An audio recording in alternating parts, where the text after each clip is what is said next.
Olá! Iniciamos então a segunda semana do PET de Geografia para o terceiro ano.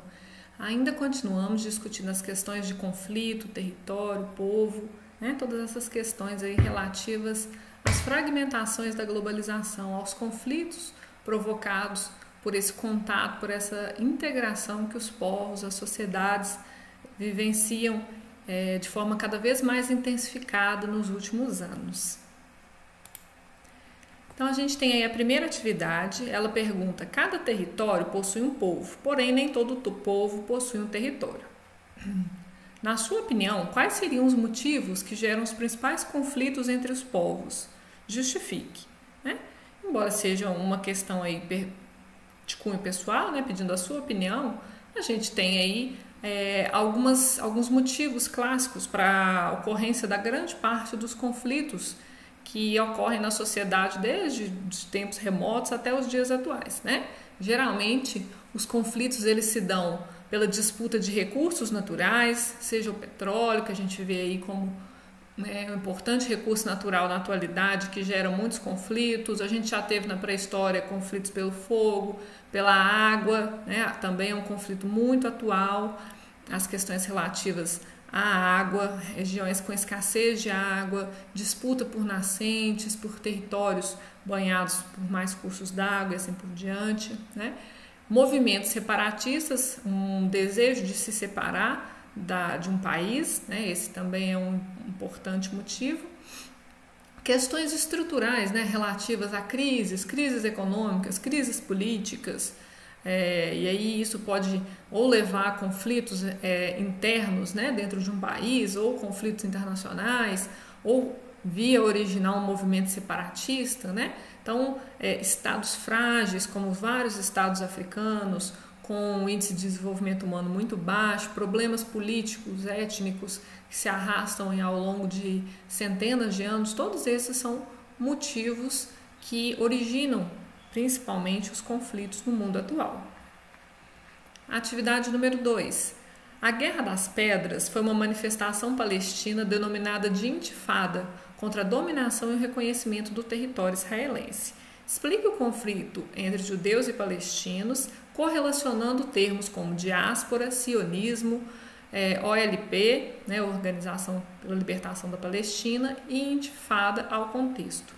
Essa é uma questão, é uma questão complexa, um conflito que se desenrola ao longo já de centenas de anos, A região em disputa é uma região que já foi dominada por diversos impérios ao longo da história, que já foi muito disputada, São regiões do início das primeiras civilizações, então são regiões assim já de muita disputa ao longo dos milhares de anos de existência do homem, Então, como que se inicia de forma mais recente, esse conflito entre árabes e israelenses? Ele se inicia com um movimento que ficou conhecido como movimento sionista, um movimento quando os judeus buscam conquistar a terra prometida por eles nos textos bíblicos, Eles buscam essa terra que Abraão havia os prometido, e eles acreditam que essa terra se localiza lá na região que atualmente fica o Estado de Israel, naquela região do Oriente Médio.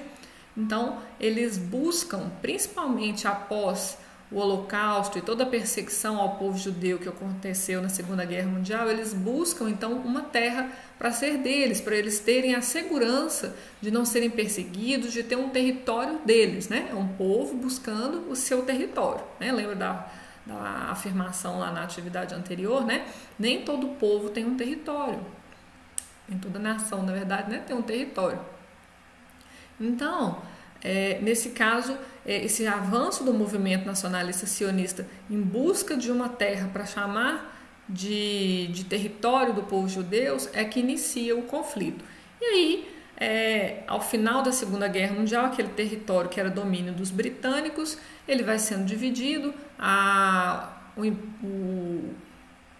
Inglaterra ela pede auxílio à ONU para fazer a repartição do terreno, e eles então repartem o território da Palestina, que era ocupado pelos árabes, por maioria árabe. Eles dividem esse território em território duplo, para duas nações, os palestinos e os judeus. Então, a gente tem, né, a diáspora, que foi essa dispersão dos judeus durante o auge do Império Romano, né, que perseguiu os judeus. Então eles se dispersaram pelo mundo, então eles não tinham território, e aí com o movimento sionista eles desejam então conquistar esse território. Repetindo, aí a ONU auxilia o ex-Império Britânico, né, a consolidar essa proposta de território. Então em 1947 eles criam um território duplo, um território que fica metade desse território para os judeus e a outra metade para os povos árabes, os muçulmanos, né, que ocupam historicamente a região. Como que decidiram que esse território deveria ser lá no Oriente Médio? Porque, segundo relatos bíblicos e outros textos, historicamente aquela região havia sido ocupada pelos povos, pelos judeus, né? Eles tinham sido expulsos dessas terras, então essas terras elas pertenciam a eles, né? Então era de direito deles ocuparem essas terras. Aí a ONU auxilia nesse processo de repartimento e de criação de um Estado duplo, palestino-judeu. Aí o que acontece, né? No ano seguinte, Israel ele não aceita o tratado. A priori ele fica ali naquele Estado duplo, mas logo ele cria ele inicia processos de conquista de mais áreas, porque ele acha que as áreas que foram a ele atribuídas não são suficientes, né? Há também aí, ele declara guerra na região. A Organização de Libertação da Palestina também não concorda com as definições que foram feitas, onde grande parte dos territórios ocupados até aquele momento, já há anos e anos, por palestinos, foram cedidos para o povo, para a formação de Israel, para os judeus, né? Então eles continuam nas disputas até a Guerra das Pedras, né? A Guerra dos 6 Dias, onde os manifestantes, né, atiraram pedras uns nos outros, né? O exército de um lado, os manifestantes do lado palestino e do lado árabe iniciaram esse combate assim, quase primitivo, né, com pedras, com porretes, etc., contra o exército israelense. Então, os árabes contrários a Israel iniciam, né, e inicia-se, né, nesse embate a Guerra dos 6 Dias, que se iniciou em 1967. Então, a gente tem aí essa Guerra dos 6 Dias, que o Israel, que possuía, os judeus que possuíam um exército militar, um preparo militar muito maior, muito mais organizado que os palestinos, contando inclusive com apoio norte-americano, eles conseguiram rapidamente conquistar a faixa de Gaza, que era o território palestino, invadiram a península do Sinai no Egito e ocuparam também as colinas de Golã, que eu vou mostrar na imagem para vocês localizar tudo isso. Eu vou passar já para os mapas, gente, aqui então vocês têm a descrição do que foi pedido para vocês, né? Mas mostrar através de mapas é bem mais prático. Então, o que a gente tem aqui? Ó? A gente tem, essa é a região em disputa, né? Uma pequena presença judaica nesse território entre 1920 e 1947, né? Uma grande ocupação aí de árabes muçulmanos, né? No momento onde esse território era controlado pela Inglaterra, né? Pelo Império Britânico. A gente tem aí entre 47 e 48 a partilha e a criação do Estado duplo, onde essa parte de laranja ficou para a formação do Estado de Israel para o povo judeu, e as partes de amarelo aqui ficaram para os palestinos, né? Para os árabes. Essa conformação é insatisfatória, né? Principalmente, né? Porque um dos grandes pontos do conflito é que a cidade de Jerusalém ficou para os palestinos, né? Aí Israel, incomodado, né, os judeus incomodados com a situação, iniciam novos conflitos, e aí deflagra-se, então aqui a gente tem bem claro, né, todo esse território formando o Estado de Israel, judeu, e os demais territórios aqui palestinos. Aí a gente tem, em 1967, a Guerra dos 6 Dias, a Guerra das Pedras, com Israel avançando sobre as áreas palestinas e conquistando as áreas que ficaram como da parte dos árabes conquistaram aqui a faixa de Gaza, invadiram aqui a península do Sinai, que era do Egito, invadiram as colinas de Golã, aqui território sírio, e a Cisjordânia, que ficou como território palestino. Por que essa insatisfação de Israel, essa busca de Israel por conquistar mais territórios do que já havia sido atribuídos a ela, né?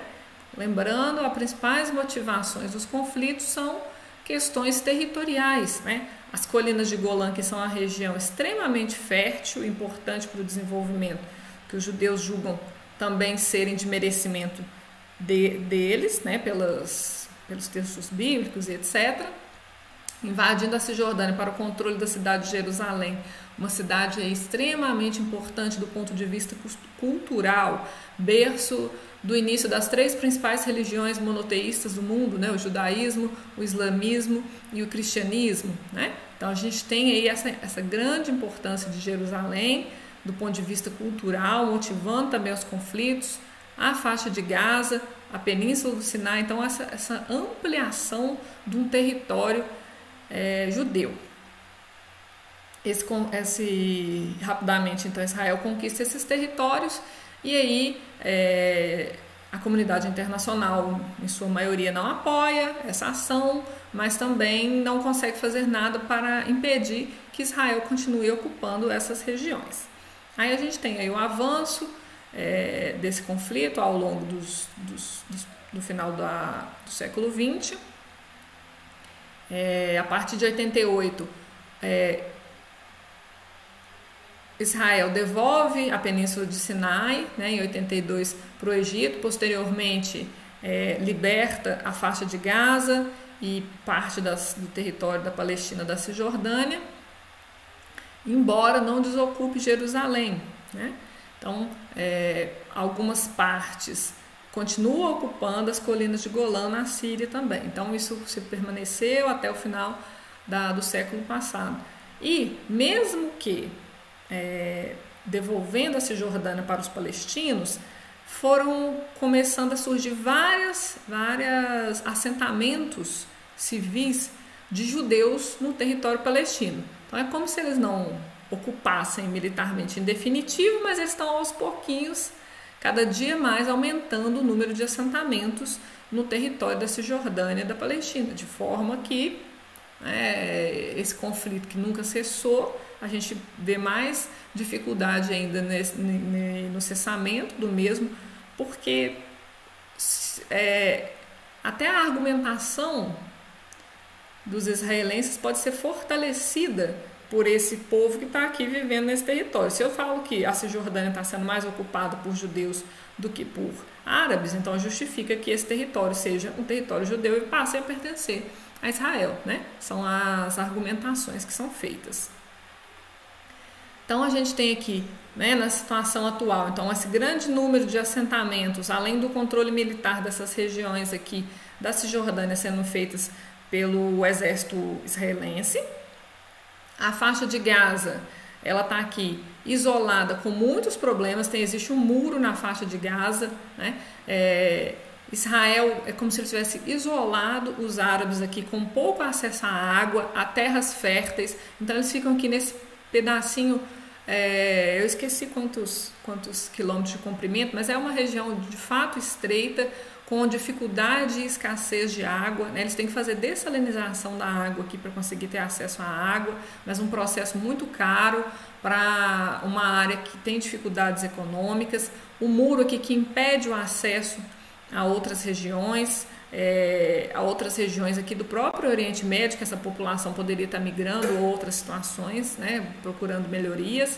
Então eles ficam meio que ilhados aqui nesse território, nesse pequeno território que é a faixa de Gaza, extremamente bombardeado pelo exército israelense, né? O Hamas que controla um grupo terrorista que surge posterior à Organização da Libertação da Palestina, né? Porque a OLP, a Organização da Libertação da Palestina, ela só apregoava a condição de haver um território para os palestinos, etc. O Hamas não, o Hamas ele quer não somente uma formação de um Estado palestino, mas o fim do Estado judeu, que eles veem aí como extremamente opressor e que cria problemas imensos para o povo palestino na região. Então essa área é ocupada pelo Hamas. Então há constantes bombardeios entre Israel e o Hamas nessa faixa, então é uma faixa muito complicada, né? Israel ocupa toda a cidade de Jerusalém, inclusive contrário à posição internacional, né? E diz inclusive que essa é a capital e a cidade mais importante para Israel, né? Então a gente vê aí, continua ocupando as colinas de Golã e tem aí então poucas áreas que estão para o controle dos palestinos em todo esse território. Então você percebe desse mapa aqui, onde a maioria do território era dos palestinos, a essa configuração, né? Se conclui então que há um grande número, todo esse conflito gerou um grande número de refugiados palestinos que foram sendo expulsos do seu território pela presença dos judeus e constante ação militar do exército israelense. Então aí a gente conclui, lembrando novamente, qualquer coisa vocês pausam aqui no texto, né, para copiarem, mas era pedir para vocês fazerem a pesquisa. Aqui está descrevendo todos esses termos aqui solicitados, né? Então tem um texto onde eu tentei de forma muito básica, né, fazer um resuminho desse conflito complexo, e aí os mapas para elucidar melhor a questão. Então o conflito permanece até os dias atuais, com pouca... não se vislumbra, né, num curto espaço-tempo, a possibilidade de resolução desse conflito. Né? Aí no quadro 4, ele pede para a gente fazer um quadro com as principais características do conflito entre os povos citados. Como ele só citou os judeus e os árabes, e foi o que a gente acabou de falar na última atividade, né, eu pus só de forma bem resumida as principais causas, né, o movimento sionista pela terra prometida aos judeus e a criação do Estado de Israel, então, ocupando várias áreas que eram historicamente ocupadas pelos palestinos, é a causa que deflagra aí os conflitos, né? As consequências é a ocupação da Palestina pelos judeus, gerando a grande quantidade de refugiados palestinos e uma tensão constante na região. Uma observação, né, os motivos aqui então são disputas territoriais por áreas férteis, áreas com maior disponibilidade de recursos hídricos, né, entre questões religiosas também de cunho cultural, étnico-religioso da região. Né. Então, eu não sei como o PET vai ser conduzido, né, ele abordou aqui só 2 conflitos aí historicamente mais longos. Ele abordou o conflito árabe-israelense, aqui agora ele fala do conflito na região do Tibete. A gente tem outros conflitos aí que se prolongam ao longo da história e esses já são conflitos aí já do século passado. A gente tem outros que permanecem em grande atividade, vamos dizer assim, nos últimos anos, né? Aí vamos ver como que o PET vai trazendo esses conflitos. Até o momento ele foi intercalando conceitos geográficos e conflitos. Então a gente vai acompanhando, se a gente perceber que ele vai deixar alguma coisa para trás, que é importante, eu gravo uma aula falando dessas outras questões, mas eu não vou me adiantar para não ficar repetitivo caso ele venha trazer essas questões posteriormente, tá bom? Então aqui, como eu disse, a gente tem um conflito na região do Tibete, disputas entre a China e a autonomia do território do Tibete. Como que a gente tem esse conflito aqui, né? A gente olhando aqui no mapa, essa região também ela tem disputas aí ao longo da história, várias dinastias que controlaram a região, né? De forma mais recente, a gente tem toda essa região controlada pelo Império Mongol. Depois essa região consegue a sua emancipação no início do século passado. Durante essa emancipação, a China se consolida como um estado independente e o Tibete também no início do século passado se configura como um estado autônomo e independente. Essa independência ela permanece por alguns poucos anos porque ao longo da Revolução Comunista Chinesa o Partido Comunista ele vai avançando, né, o seu domínio pelos territórios, ele reconquista essa área que eles julgam que é por direito chinesa. Então eles reconquistam, eles ocupam a região do Tibete, falando que essa região não é autônoma e independente, mas sim que ela pertence ao território chinês. E aí eles ocuparam essa região a partir de 59, se não me engano, e até hoje essa região continua sendo controlada e ocupada pela China.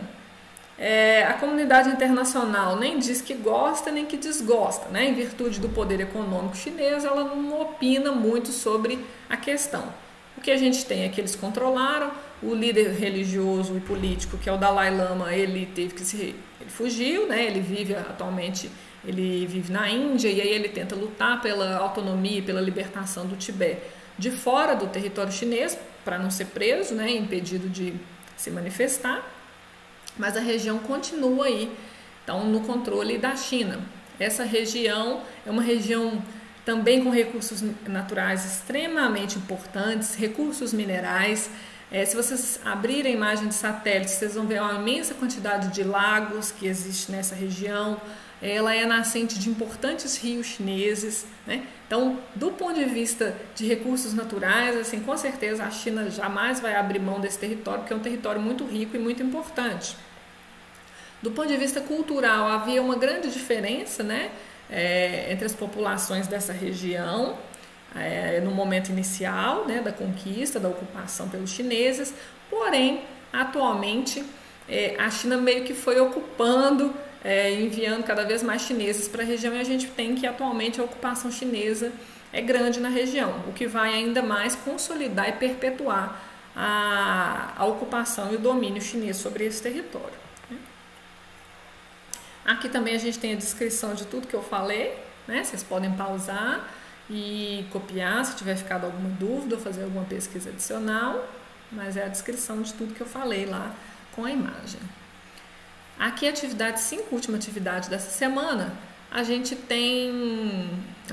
vem para o Brasil, para os conflitos na América, e aí ele destaca aqui a questão dos conflitos indígenas de disputa pela terra no Brasil, né? Ele pergunta: comente a situação dos intensos conflitos vivenciados no território brasileiro relacionados aos povos indígenas. Os conflitos no Brasil com povos indígenas, eles remontam à colonização, né? Desde que houve a colonização, a ocupação portuguesa do território brasileiro, já iniciou-se a disputa territorial com os índios, né? Eles sendo massacrados por doenças, pelas armas de fogo dos brancos europeus, etc., né? E esse conflito permanece nos dias atuais, né? A lei de terras, a lei de terras de 1850 dizia que só poderia possuir terras no país quem as comprasse, né? E aí, como que o indígena ia comprar terra para possuir? Então, automaticamente ele não poderia possuir nenhuma terra. Um povo que é o povo nativo do território, de fato, né? Então, depois, ao longo da história da evolução ambiental e política brasileira, foram se demarcadas terras indígenas, né? Houve a demarcação de territórios para territórios que são brasileiros, mas para como se fosse o usufruto das comunidades indígenas, um território básico para que elas sobrevivam, né? Os indígenas, eles vivem do extrativismo, da coleta, da caça, né? Então eles precisam do território natural para eles conseguirem exercer a sua forma básica de sobrevivência. É inferior? É primitiva? Não. São sociedades tradicionais com uma forma de vivência, uma forma de se relacionar com o mundo diferente da nossa, né? Portanto, eles necessitam de um território para poder garantir a sua sobrevivência. E aí, ao longo dos últimos anos, principalmente recentemente com o governo Bolsonaro, atacando os povos indígenas, entre outros funcionários do governo, dizendo frases lamentáveis, né, que os indígenas precisam se integrar ao país e ser como nós, que eles precisam alcançar um desenvolvimento como o nosso, que como que eles podem viver em terras tão ricas e serem pobres? O conceito de pobreza não existe para os índios, né? Então, toda essa ignorância dessa forma de se relacionar com o mundo diferente dos indígenas, né? Ela traz várias falas preconceituosas, vários comentários tolos, né, desnecessários aí, que criam, né, mais problemas ainda para o território, né? Nós temos então os principais pontos do conflito na atualidade seriam a paralisação das demarcações das terras indígenas no governo atual, né? Essas demarcações foram paralisadas. Bolsonaro disse que ia rever muitas das demarcações, porque tem terras ricas paradas, que isso é do povo brasileiro, não pode ficar só para os indígenas, né? Falas aí do presidente, né, gente? Ele propôs também que tem que verificar a possibilidade, né? Ele gostaria de verificar a possibilidade de expandir que as áreas demarcadas como áreas indígenas possam ser exploradas pela mineração e pela agricultura. Se o índio faz extrativismo, a agricultura tem que derrubar a floresta para plantar? Como assim, gente? Né? São coisas assim completamente descabidas, né? É a mesma coisa que você falar que vai criar uma plantação ou uma criação de gado na área de caça dos leões. É quando o leão caçar um boizinho que você está criando, você mata o leão porque ele é um criminoso que atacou o seu boi. Não faz sentido, né? Não faz sentido. Então, essa ideia do Bolsonaro de poder haver mineração, a mineração extremamente predadora do meio ambiente, degrada o meio ambiente, como que os indígenas vão conviver com essa degradação e com áreas degradadas pela mineração, como eles vão caçar, como eles vão, né, extrair os recursos fundamentais da sua sobrevivência, né? Então são pontos realmente complexos aí e pontos de conflito desse governo atual. Cultura e integração, essa proposta que eu já falei toda, né, de que tem que integrar eles ao Brasil para viver como nós. Nós não somos, né, viver como nós, viver como os demais brasileiros, foi a fala do Bolsonaro, né? Problemas de choque, de desrespeito à cultura indígena, de ofensa, me foge a palavra, como se eles fossem inferiores, né, a nós. Então isso tudo gera um choque e o incômodo, né, do ponto de vista cultural aí nessas situações. E os problemas com os órgãos indigenistas. O governo também do Bolsonaro, ele transferiu a FUNAI, que era do Ministério da Justiça, ele transferiu a FUNAI para o Ministério da Agricultura, né? Aí a gente tem conflitos de interesses, que a gente já falou, né? Além de ter mudado a chefia da FUNAI para uma pessoa extremamente relacionada à agricultura, aos pecuaristas, os quais têm muitos problemas lá com os indígenas, né? Então, todas essas situações aí têm gerado uma série de conflitos por disputas territoriais no território brasileiro, principalmente na região de fronteira lá da floresta amazônica, do Pará, da região do central brasileiro ali, ok? Então, a gente termina assim a segunda semana do PET de Geografia para o terceiro ano. Até a próxima semana.